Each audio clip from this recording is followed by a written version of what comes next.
We've got 6 years left to make as much money as we can before we don't understand how the economy works anymore. Is it too late in crypto? It's a $3 trillion industry. If we just extrapolate the trend rate of growth and the number of wallets and all of that stuff, we get to 100 trillion by 2034. We're 3% of the way there. You've got to fight yourself in this market. It's always your own psychology is your worst enemy. When it just feels the worst, that's when you should be putting as much money in as you can.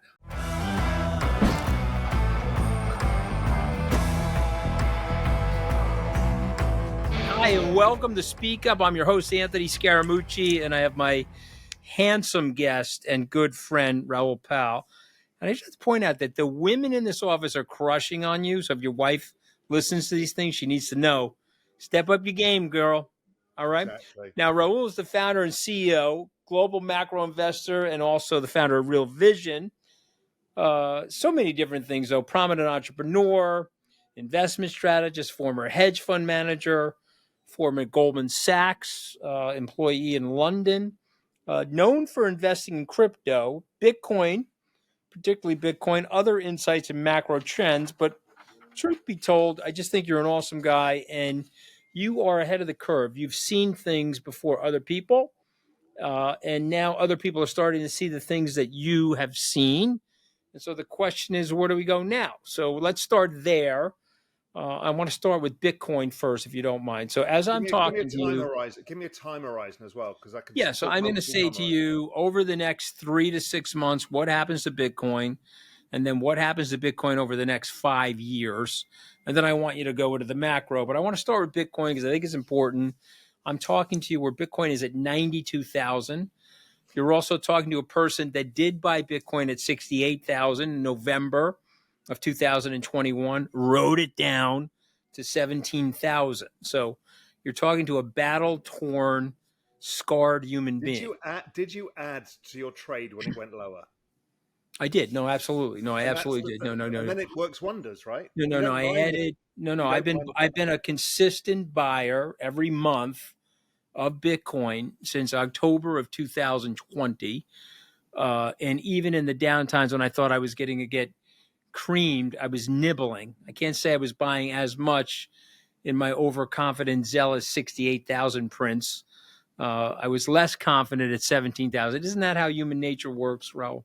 Always. You've got to fight yourself in this market. It's always your own psychology is your worst enemy.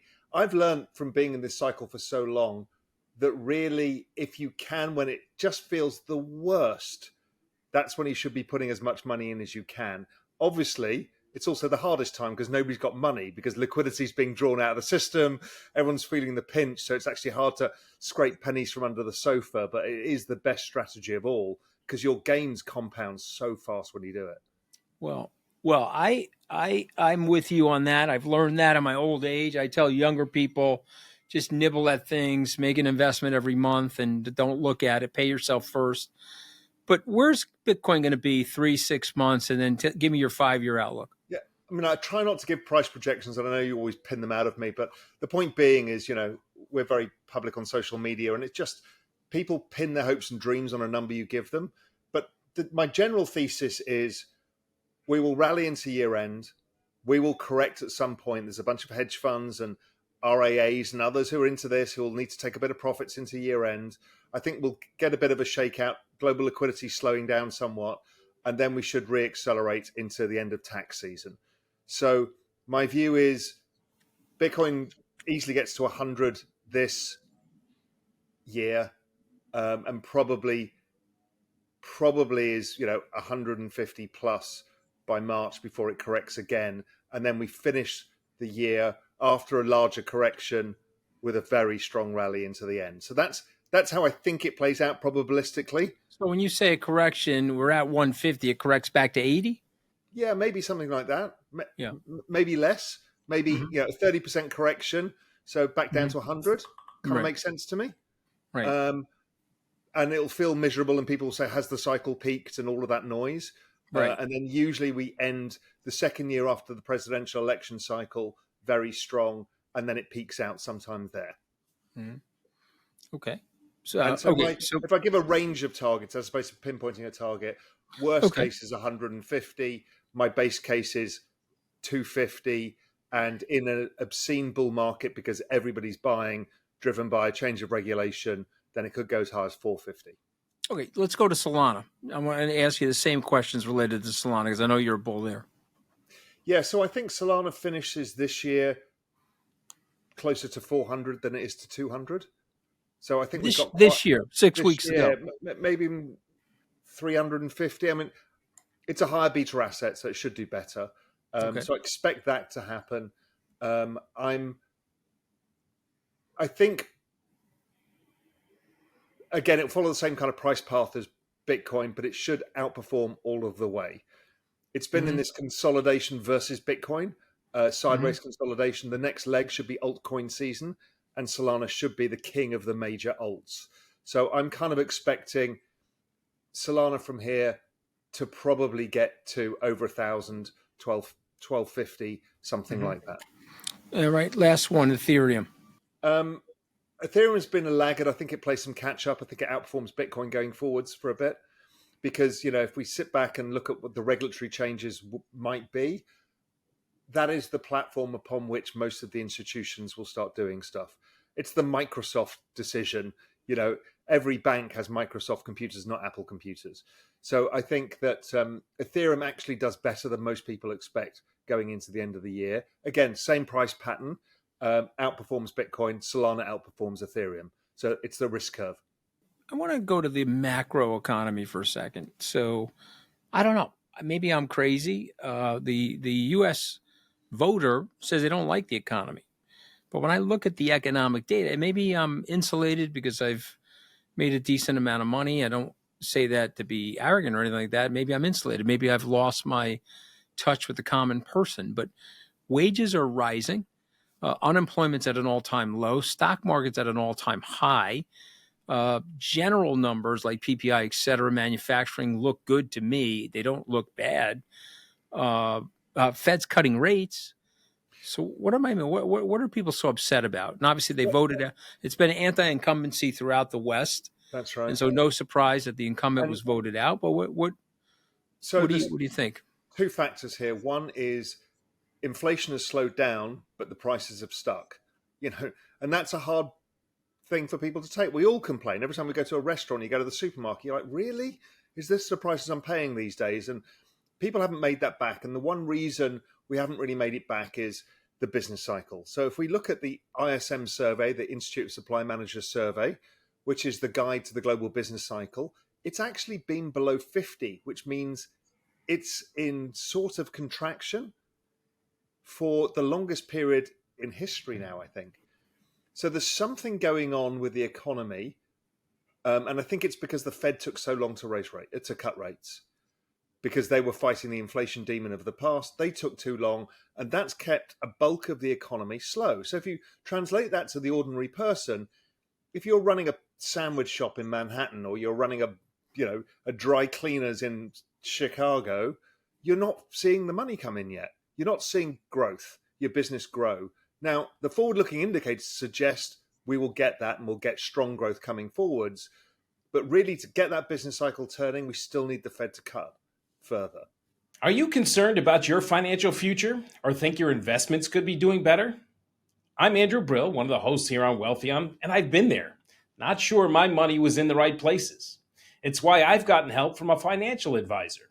Maybe it's time you think more about your financial future or get a second opinion about your investments.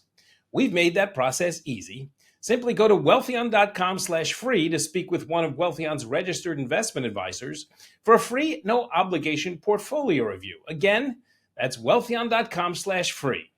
I'm now less anxious and confident I can achieve the financial goals I've set for me and my family.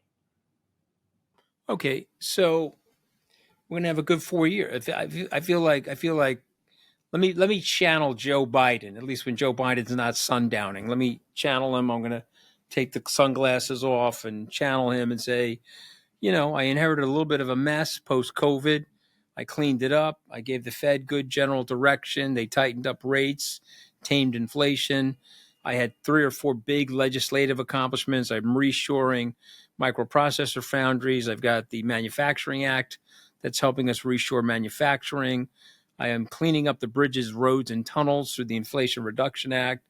Cost of goods services are going to go lower because of those things. I've set this thing up nicely for the incoming president. Is that how he feels? I think he probably would. If he'd say, what was the one thing he didn't need that probably lost him the election? It was the Russian invasion of Ukraine. Right. Because that was put the last leg of prices higher. Right. I think oil prices too, right? Oil prices and food prices because of the disruptions to the supply chain that came from all of that, because of everything from Russian fertilizers through to natural gas.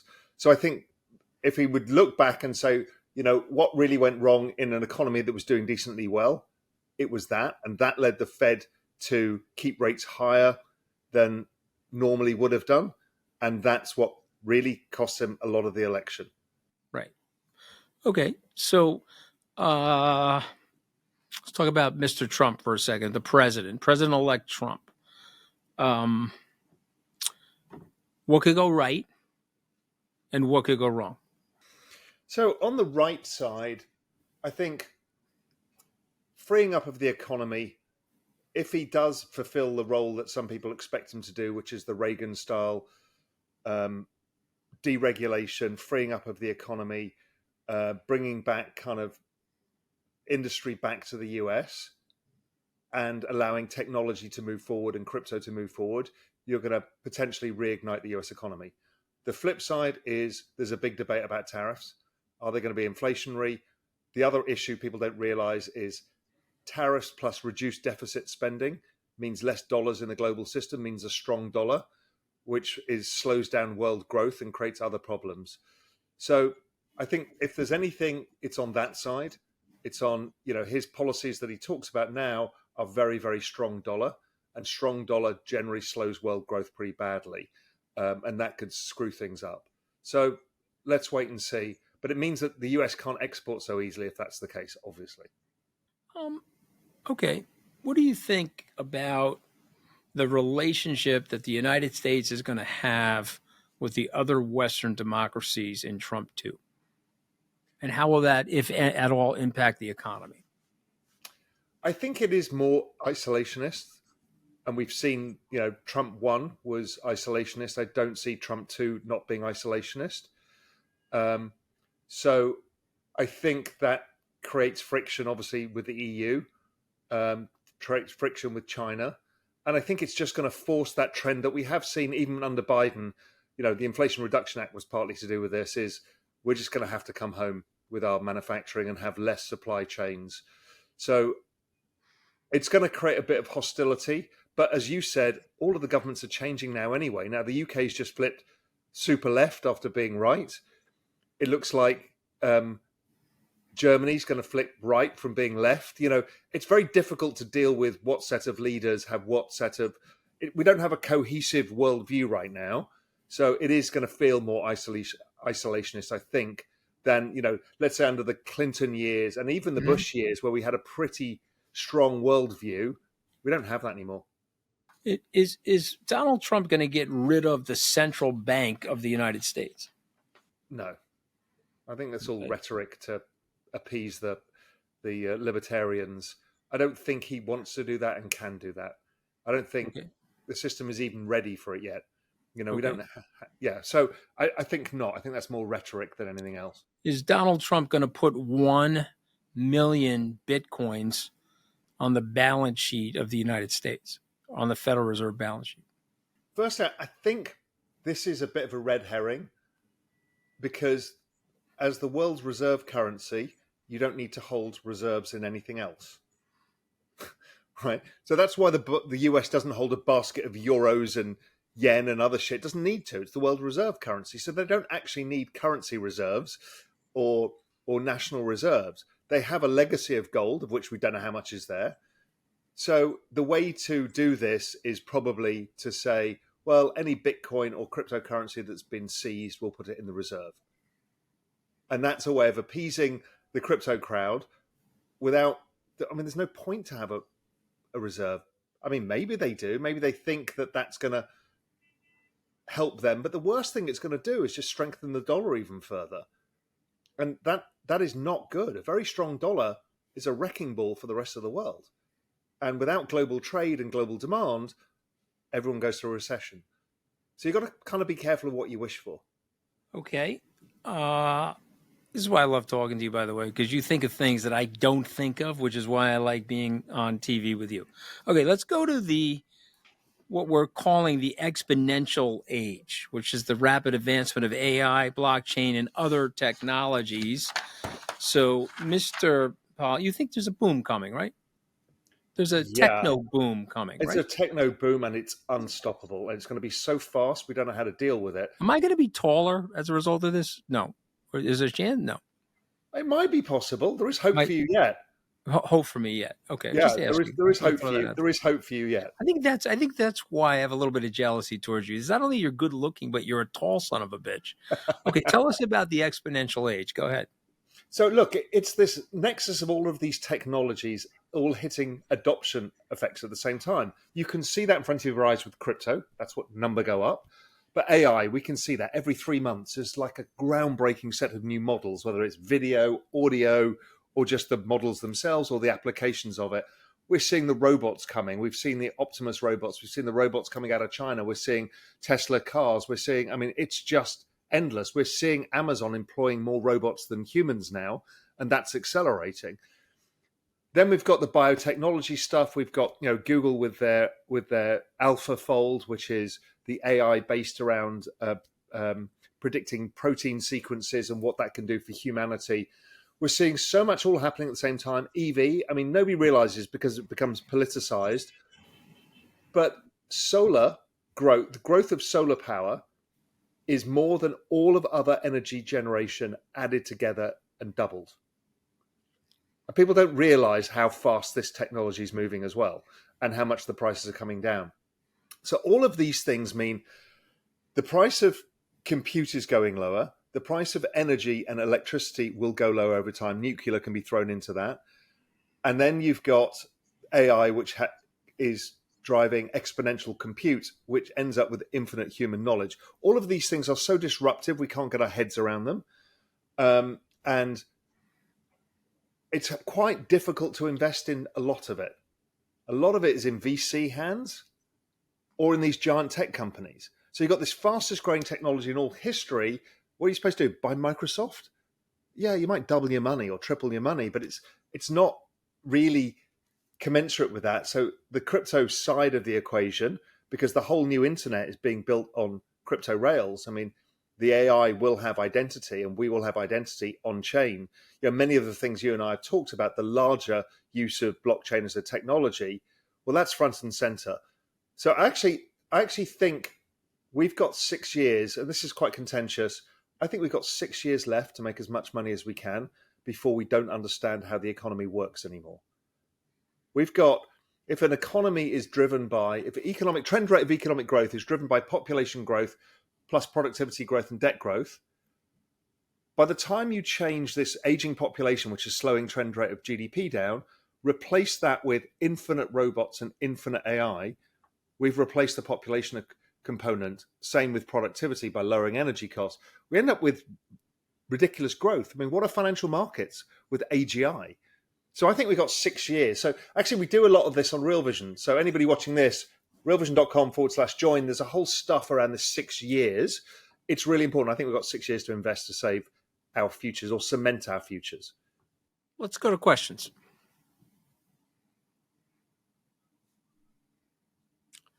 Raoul and Anthony, what advice would you give young people just starting in finance to have a great career like yours? That's Ryan from California. So go ahead.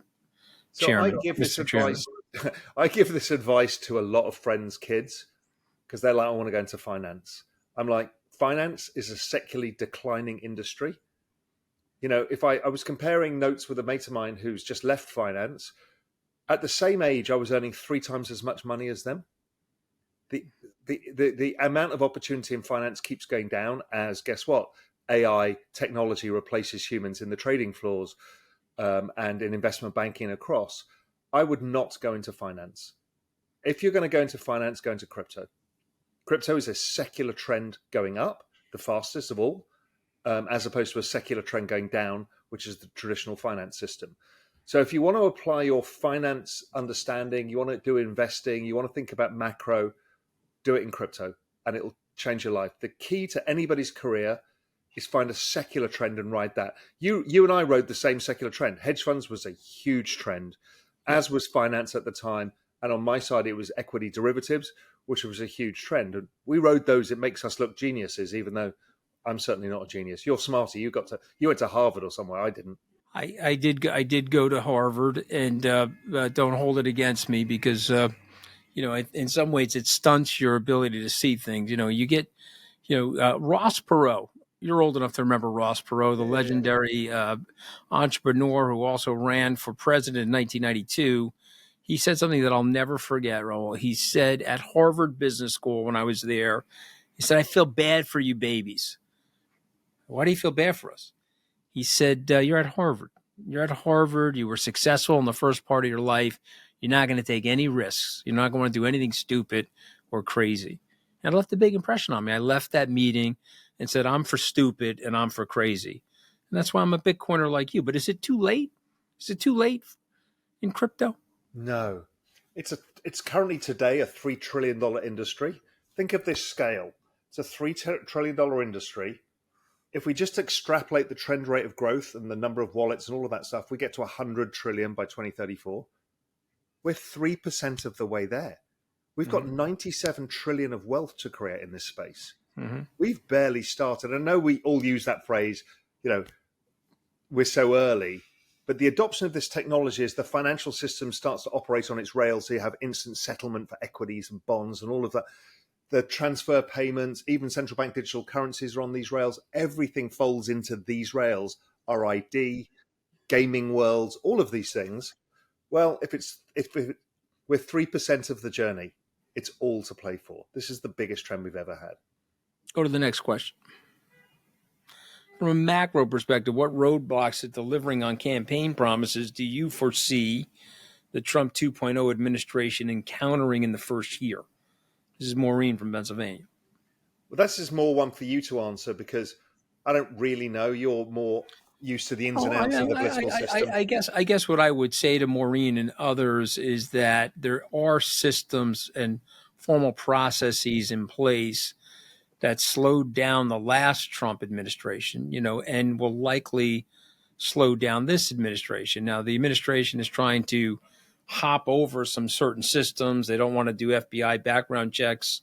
They want the Senate to immediately confirm their people with very little deliberation in the Senate body and things like that. But I don't think the system's set up like that. If you like Donald Trump and you see him as an agent for change, he will make changes. But the truth be told, that system in Washington has a very big immunity. The immunological system to reject an antigen like Donald Trump is in place. It's going to make it hard for him. So I don't think a lot's going to change, Raoul. I think on the margin, some things will, maybe a tax cut here or there, maybe an elimination of the SALT deduction, which he's saying he's going to do, allow us to return back to deducting our state and local income taxes. I don't know. We'll see. But I kind of err that same way as well. Is the political process is a quagmire, and you can say a lot, but what ends up getting done is much less. So think of Obama. He got a clear mandate.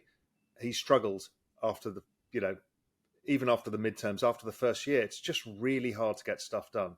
So we'll see. Okay, let's go to the next one. Raoul, what would be India's stock market situation in the next 3 months or long term? Manisha from India.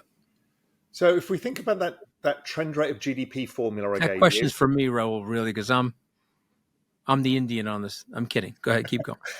If the trend rate of GDP is driven by population growth or working age population growth plus productivity growth plus debt growth, Indian households have low debt. Indian government has decent amounts of debt. Households are low leverage. Productivity is going to be from building roads, putting in the infrastructure that's required. And population growth comes from the fact that the average age is 28. This is like golden demographics. So India, over a long-term time horizon, is very good. The only thing that can upset that apple cart for a while would be a very strong dollar. it's being offset currently by falling oil prices, which is the big input for India. So I've been bullish India for a decade. It's been the best performing market in the world for a long time now. So keep going. All right, let's fire in another question. What is your outlook for financial markets in the next year? Ajit from Canada. That's for you, my brother. Up. Yeah, I agree. I don't see anything stopping this, and lots of earnings, by the way. Lots of earnings upside surprises. Let's go to the next question. What are your thoughts on AI's potential impact on job markets, especially in finance and other knowledge industries? This is Lisa from the UK. So firstly, we will notice that as the business cycle expands this time around, they'll hire less people. Investment banks generally, when times are good, start piling on the people and then fire a bunch of them. I think we'll see less of that. So, and then when it comes to the downturns, they'll just be cutting leaner. So I think the number of people working in finance and knowledge industries, lawyers, accountants, paralegals, all of those kind of things, will just be declining as a percentage of the overall workforce. I don't think there's a mass layoff. We're all firing our lawyers. I just think as firms grow over time, naturally with the economy, they'll just hire less and less people, which is also fine because we've got an aging population. So a lot of people are falling out of the labor force. But yeah, that's definitely the case. So I think unemployment, it's starting to rise a little bit. It probably remains stickier for longer. And then the next cycle, it picks up a bit more. It's just this slow change. It's not like the steel mills in Pittsburgh shut down overnight. It's a process. Yep. It's not an instant thing. Yep, I agree with you on all those things. Let's go to the next question. Why do assets like lower price houses increase in value in line with liquidity and depreciating dollar? Why do assets like lower price houses increase in value in line with extra liquidity and depreciating dollar? Yeah. So Jay from New York. So what happens is when you debase a currency, you don't really see it. What happens is it looks like assets are rising, but they're actually not. It's because the purchasing power of your dollar is going down. So you're working your arse off every day, earning money, and you can buy less of a share of a house all the time. That's because earnings are not driven by debasement because they're a variable input. But this fixed asset, gold, real estate, crypto, equities, are all scarce assets, art, wine, and they all keep going up. So that's why one of the reasons the rich get richer and the poor get poorer in this environment is this process of debasement. So what you're seeing is that house prices, they're not going up or down in value. It's the purchasing power of the dollar that's going down in value. That's the real issue here. That's why we saw the 50% rise in house prices everywhere in 2020, 2021. Why? Because we printed a massive amount of money. So it made the dollar less valuable. Okay, let's keep going. What do you think about gold? Rose from Florida. Gold is also driven by monetary debasement, and it follows global M2 essentially. So I don't think debasement goes away because we've got to pay the interest on the debts and service the existing debts. So gold probably goes higher. I just like gold less than crypto because it's a similar trade, but crypto has a much, much higher beta and a higher risk-adjusted return. But gold should be fine. All right, let's keep going. All right, that's it. You have exhausted the questions. Okay, and I don't know, what is it, Raoul? Is it the smile? Is it the accent? Is it the salt and pepper hair? What is it that we don't know creates this charisma about you? What do you think it is? I don't know. It's probably just the smile and the English accent. When I do my health and beauty show on the Wealthion network, you'll be my first guest. How's that? Yeah. So what are you thinking about markets? I'm going to pick your brains. Well, the biggest thing that I'm worried about, which I've always been worried about in my career, is when I'm not worried. Yeah. And so there's an unknown that I don't know. I don't know. Are they going to detonate a nuke somewhere that I don't expect? Or are they going to launch missiles into Iran? But there's something else. There's a booby trap somewhere that we don't see. My fear, Raoul, is that I can't see what's wrong. One of my very, very close friends, who's a big Bitcoiner, and I just wrote a book. Saylor wrote the introduction, Little Book of Bitcoin. I sent you an invite to the book party. One of my friends said to me, I can't figure out what's going to go wrong, which makes me worry something's going to go wrong. Markets climb walls of worry. What they don't climb is walls of exuberance, because the exuberance gets overly priced in, But I do think that there's a sea change happening right now, and there'll be at least for this first 6 months of next year, a big leg up in the markets. Yeah, I probably agree. If we were to have a big event now, what's interesting to me is I actually don't think we can have recessions because of debasement of currency. A recession is really triggered by credit events generally. Mm-hmm. It's when your collateral goes down too much versus the debts, and that's when the credit cycle plays in. But if you debase the currency, then the collateral doesn't go down. So we didn't get a recession in 2022. Staggering, right? Nobody would have said that. Nobody. Mm-hmm. Now, if I go back and be honest with myself, I don't think 2020 would have been a recession without a pandemic either. Right. And look how fast they turned it around.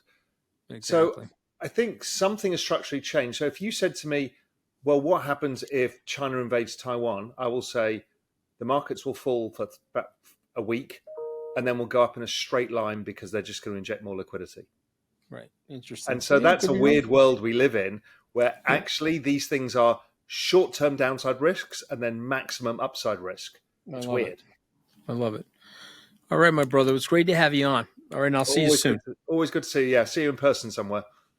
That's a wrap on another discussion here on Wealthion. Thank you for joining us. If you need help being financially resilient, please head over to wealthion.com and sign up for a free, no-obligation portfolio review with one of our registered investment advisors. And remember to follow us on social media for the latest news and information to help you invest wisely. And if you could like and subscribe to the channel, we'd greatly appreciate it. Don't forget to hit the notification bell so you can find out when we post new videos to the channel. Thanks again for watching, and until next time, stay informed, be empowered, and may your investments flourish. And if you like this content, please watch this video next.